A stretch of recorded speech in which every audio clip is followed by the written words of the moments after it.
Well, hello again, and welcome to part two of our lecture series on vascular ring anatomy.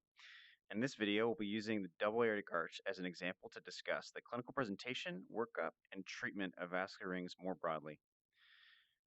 So, moving to the clinical presentation of these rings. So, vascular rings can present very differently depending on the degree and position of the structures compressed. So, frequently, vascular rings are broken up into either complete or incomplete vascular rings, logically referring to whether the vessels form a complete ring around the compressed structures or an incomplete one. So, in general, complete rings tend to cause more severe symptoms. However, as you will see in upcoming videos, incomplete rings like the LPA sling can also present in infancy with severe symptoms. So next, let's review the typical presenting symptoms and history in patients with vascular rings. So commonly, patients will present with first inspiratory stridor. So stridor is actually the most common, the most frequent manifestation of vascular rings in infancy. Patients can also present with biphasic wheezing, dysphagia, or feeding problems of varying severity. They can also present with reflex apnea via occlusion of the tracheal lumen, usually during feeding.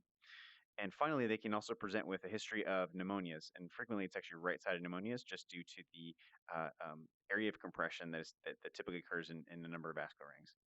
And so the double aortic arch tends to be the most severe uh, um, vascular ring in its presentation and typically presents before 3 months of age. Whereas, like I said before, incomplete rings tend to cause milder symptoms. So the physical exam on these patients can frequently be normal unless the patient has an associated pneumonia with rhonchi, or if the patient has abnormal cardiac exam due to associated congenital heart disease, which can be present in about 25% of cases overall. So how do you work up these patients? Well, the first step is always a chest X-ray. So start with the chest X-ray to assess for tracheal compression. So anterior compression on a lateral is highly suggestive of vascular ring, and about 95% of patients with vascular rings or slings have visible abnormalities on chest X-ray. So always start with that. You may also see hyperinflation or atelectasis in the setting of a pulmonary sling. And the next study is still under debate. Normally, many clinicians would historically do a barium esophagram, but nowadays many clinicians are now opting for a chest CT or an MRI, in addition to the echo that is typically obtained to rule out associated congenital heart disease. Um, so with that said, we'll go ahead and move to the double arch itself to kind of discuss in more detail. So, and I'll go ahead and move our model a little bit closer. So, what is the lesion that causes a double aortic arch? Well, it's a failure of regression of both the right and the left fourth branchial arches. So typically, that ends up causing the right arch, aortic arch, to be dominant. So as you can see here, the area that typically regresses that I pointed to last time, right here, this segment ends up not regressing and connects into the descending aorta, leading to a complete ring around the esophagus and the trachea. So again, there's a failure of regression here that leads to this ring. Um, and as you can see here, I've changed the coloring scheme just a little bit and marked both of the arches here in white, just to kind of signify that that's the abnormal portion, is that they both persist with neither regressing. Um, and otherwise, you'll see that the essentially all the other structures remain in a typical embryologic position, but that ends up causing the carotids and the subclavians to be on separate arches. Um, as I mentioned, let's take a look here on the right at the data set. You can see that the right arch is both a little more superior and larger, right here, and that signifies that this is a right arch dominant double arch, and that'll be important for treatment later.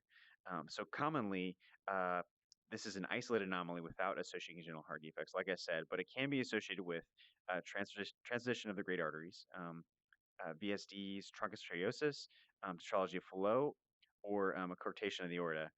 Those have all been associated with a double aortic arch.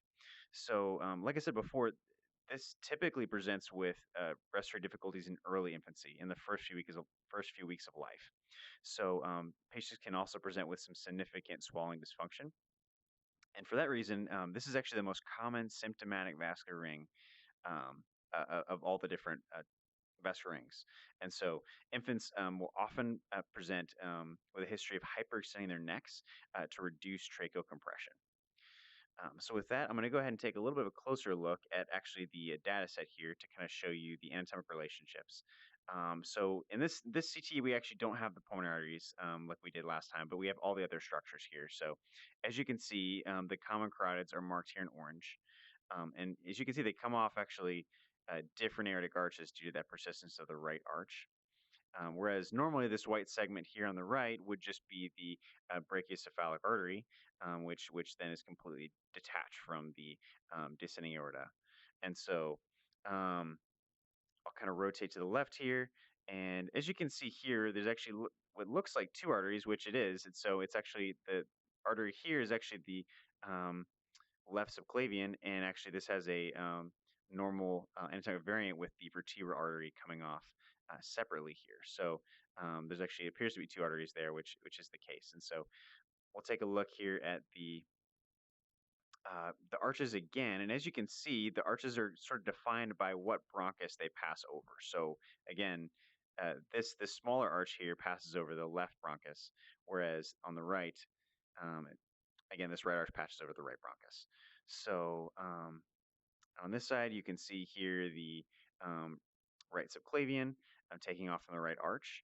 And then as I kind of move to a posterior view here, you can see that this esophagus we actually have had to draw in because it definitely was compressed on the CT scan. So as you can see here, and I'm going to kind of move this closer, that the esophagus is visible in the CT scan, and then essentially disappears as it is completely compressed by this vascular ring. And so as I kind of get a little bit closer here and kind of look from underneath, you'll see we actually had to draw it in because of how small it was. And so it's definitely compressed um, from this view there. So with that, I'll kind of move to how do you treat this vascular ring? Well, typically it involves surgical division of the smaller arch um, through an ipsilateral or sort of same side thoracotomy if both arches are completely patent, as shown here. And usually the narrowest segment of the smaller arch is ligated and divided, which commonly ends up being the segment between the subclavian and the descending aorta. Um, I'll go ahead and show that to you guys here. This ends up being usually a portion here, right here, just because that's the smallest area to divide right there. And so um, if there is an atretic segment of one of the arches, then that's usually the place that surgeons will typically go and divide there instead.